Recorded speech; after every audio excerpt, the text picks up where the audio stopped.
I would like to start with a kind of introduction to our problem of the integrating the Roma and who are the Roma or the Gypsies and the problems of their identity with an anecdotal experience.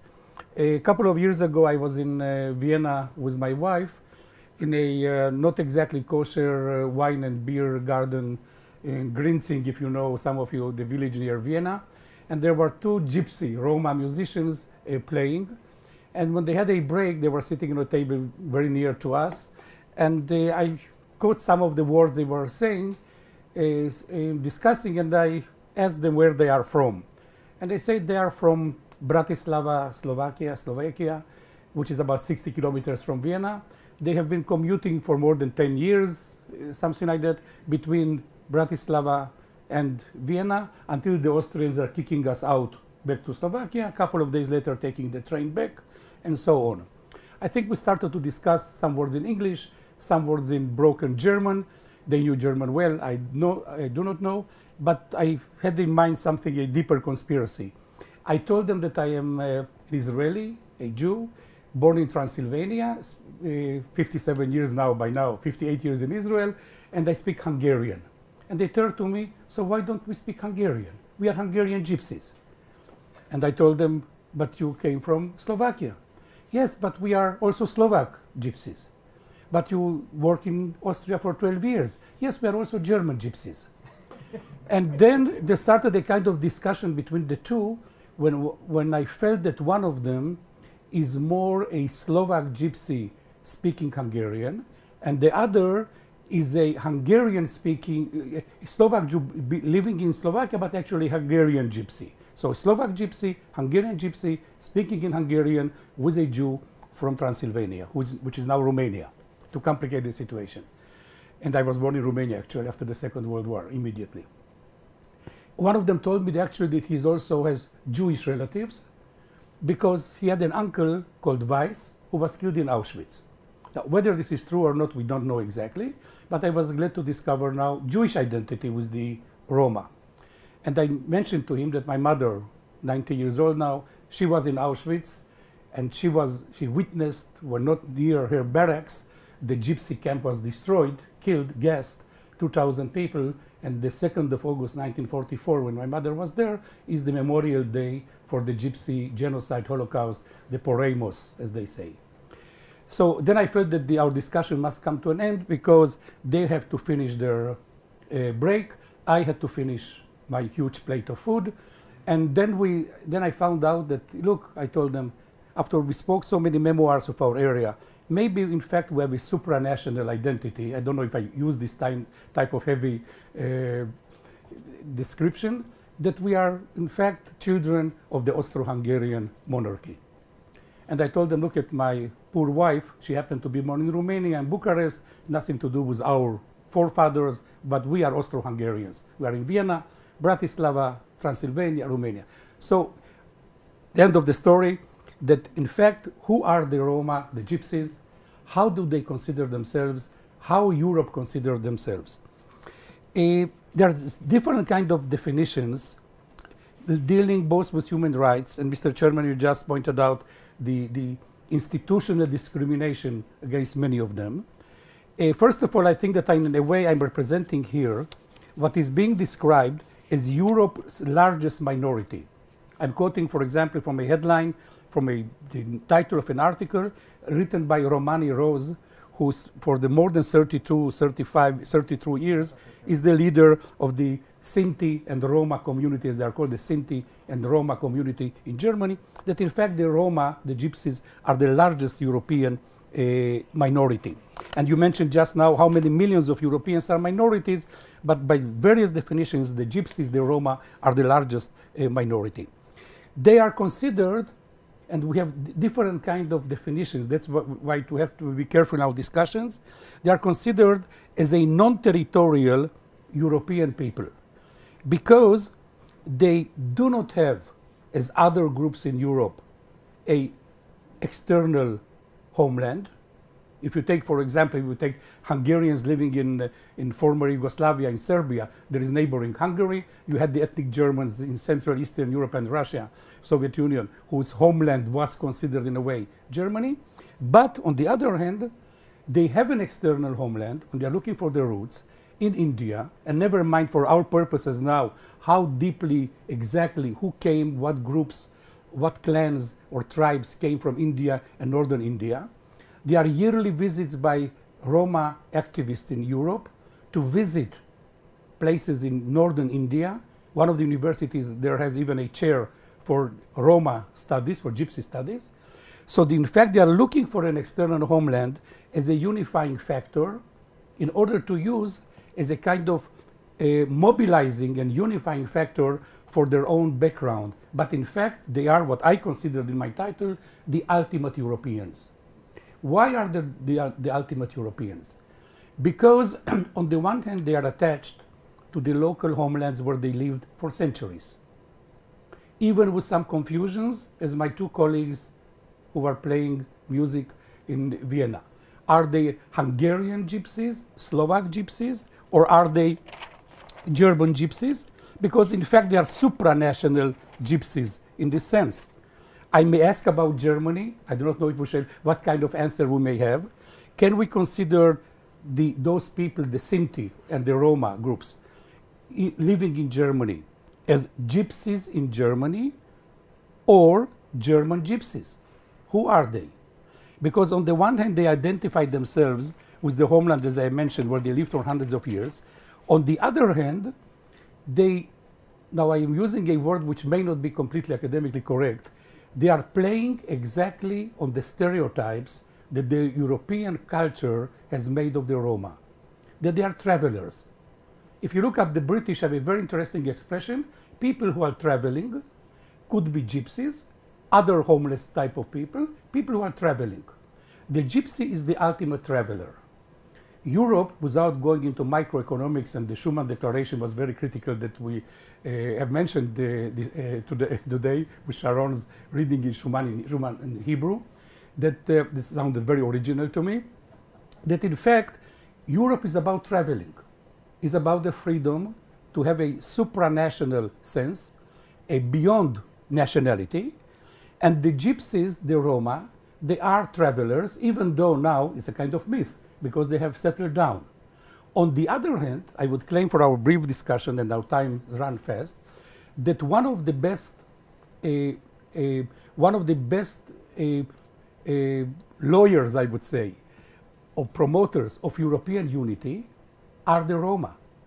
Because as I have met personally and spoke with one or two Roma in Paris and once in Berlin, they want to leave Romania, to go to Paris, to try to do whatever they can do, find jobs or whatever.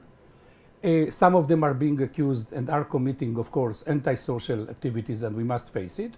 They are kicked back to their own country, in this case Romania or Bulgaria or Kosovo, until then once again they would like to travel to other places and earn some money and go back. In other words, they are the ultimate Europeans because they have settled down in different parts of Europe, have become not exactly citizens. They have been discriminated for centuries and even today. Thus they feel that the supranational identity of being a European works for them the best. The institutions of the European Union are supposed to work best. I didn't say they are doing that, but are supposed to work the best for the Roma because of their plight as being minorities in their own countries. Now, this raises another very interesting question. Who should work for the integration of Roma? Is it the situation? So in fact, for our discussion, I'm asking more questions than providing answers. And we have, if you look up at the internet or other sources, how many documents, how many hours of discussions, which now I'm just mentioning them briefly, that in fact, the Roma are looking for integration on the one hand in their own countries, and their political elites are, for them it's important to work for integration in their own societies, but they need an all-out European integration at the same time, even if this contradicts in some aspects the local integration in their own societies, being integrated as the largest European minority scattered around Europe. Because in many cases, we see minorities which are living in a certain region or a certain country in one huge block or several blocks. Here we have a huge population, which some people claim, as Romani Rose, the leader of the German gypsies, as 10 to 12 million. Some people dispute this number. And the exact numbers we do not know because there is a problem of identity. How many Roma, especially in Central and Eastern Europe, are declaring themselves Roma? For what purposes? And if they do not declare themselves as Roma, are the leaders of that community, their politicians, and they are members of parliament and leaders, who are interested in preserving Roma identity? And in this case, we have a kind of what I would call, what the Europeans call, the East Europeans call, multiculti, multicultural integration, but keeping their own identity. It was very essential for our meeting today that by chance, some 10 days ago, I was invited by the Romanian ambassador to Israel to meet with the two top Romanian officials with the rank of undersecretaries of state, a lady and a man, who are in charge of the Roma integration in Romanian society, with titles as Undersecretary of State, the lady personal advisor to the Prime Minister on Roma affairs of Romania, and they told me that both of them of Roma origin, of course, they are gypsies, as I may call them. Both of them are very much interested in keeping Roma identity in Romania. On the other hand, they are looking and they are receiving European funds and from various, including German foundations, in order to promote their culture, their language, their identity. So we have here a very interesting case of how much to promote their identity on the one hand, to keep their identity, meaning their culture, their local dialects and languages, trying to unify and organize meetings of them. For example, just last month, exactly months ago, on the 8th of April, there was an international commission meeting. It was in Bucharest, in Romania, the Romanian parliament, of Roma leaders, of Roma organizations from Europe, and they issued yet another proclamation, and sorry if I sound very cynical because such proclamations are being issued every day or so, which they say, we call the European states to honor their legally and politically engagements and to support the Roma community in order to combat anti-Gypsyism. We call upon all European states to recognize the minority status and the convention, to apply the Convention for the Protection of National Minorities in the European space. We call upon all European states to urgently launch accessible, visible programs of fighting racism at national level. In other words, this recent declaration, and I could have quoted dozens of such declarations, are dealing with the present situation of the Roma, but also appealing to the EU as an integrating factor, which should supervise, and it doesn't supervise and does not promote enough in the eyes of those leaders or those elites or those representatives of Roma civil society, the fight against discrimination. One major aspect of trying to unify the Roma communities is by building their memory around, or reconstructing or constructing their memory, constructing their memory about their genocide, their Holocaust in the Second World War. Now, I'm very hesitating very much as a researcher of the Holocaust, and among others, to use the terminology of Holocaust in the case of the Roma, or genocide. What is Holocaust and what is genocide? When does one can apply these terms? And this really public discussion was very alive in the last weeks, or actually the last month or so, about the Armenian genocide of 1915. It's a very delicate situation. But a very interesting aspect is that to Yad Vashem, we see growing number of Roma teachers, educators, especially from the former communist countries, the post-communist countries. For example, such a Roma group of 23 teachers from Slovakia was in Yad Vashem some year and a half ago, in order to learn the Jewish case of remembering the tragedy, of trying to construct their tragedy, which is called Poraimos, which in their Roma, one of the Roma dialects, is the description of the terrible tragedy, But please remember a very important factor, and I cannot go deeper into that Roma identity today is constructed very much around what happened to them 70 years ago, or more, actually now, by now more than 70 years ago. Those communities who did not have an oral history, they did not have sites of memory as the Jews have. In the Jewish case, you have the synagogues, you have the Jewish schools, the Jewish neighborhoods, the Jewish clubs, the Jewish political parties. None of those were in the time of the Roma. Their identity is now they try to construct by pieces of information in which I think we must be proud that the Jewish world, and this is recognized by the NGOs of the Roma community and their activists, they are very much supported by the Jewish world in order to try to reconstruct their past, to learn about the culture and memory or the politics of memory, which is not very easy. But the fact is that we have a growing number of memorial days devoted to the Roma memory. And let me just remind you that in October 2012, German Chancellor Angela Merkel opened the Roma Holocaust Memorial in Berlin, built by the Israeli artist Dani Karavan. And in some recent Israeli conferences, I have participated at least in 3 or 4 such conferences at the Ghetto Fighters House, Lochamei HaGetaot, in Masua and other places, where during International Holocaust Day, or the Roma Holocaust Day, the 2nd of August, the Roma memory was evoked, including in one such dialogue or such seminar or meeting conference with Dani Karavan, who emotionally mentioned and told about how in Berlin the memorial was constructed, which was opened, as I mentioned, by the German President and Chancellor Merkel. So the construction of that memory is around their tragedy, in order to unite those communities. Because our time is passing very much, I would like just to mention 1 or 2 more aspects.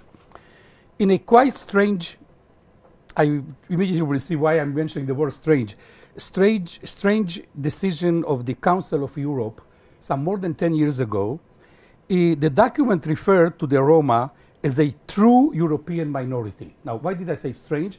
Because when I found the wording of the document, what does it mean, a true minority? All the other minorities that you have mentioned now, Mr. Chairman, are not true. They are fake minorities. But the fact was that the international community, it's also the European Commission, the Council of Europe, which has worked very much on this issue, the EU, are trying to, let's say it very openly to our forum here, to upgrade the self-definition of the Roma as a special type of minority in Europe, which have been attached to the European civilization and history for hundreds of years. By the way, 2 very well-known researchers from Tel Aviv University, Shulamit Shachar, and another researcher, Miri Eliav, and others also, have written about the history of the Roma in European culture, how they have been perceived and the myth around them. So in fact, they have been so much part, on the one hand, of European history, on the other hand, of so much outside the narrative of European history, that I think it's time now to try to integrate them.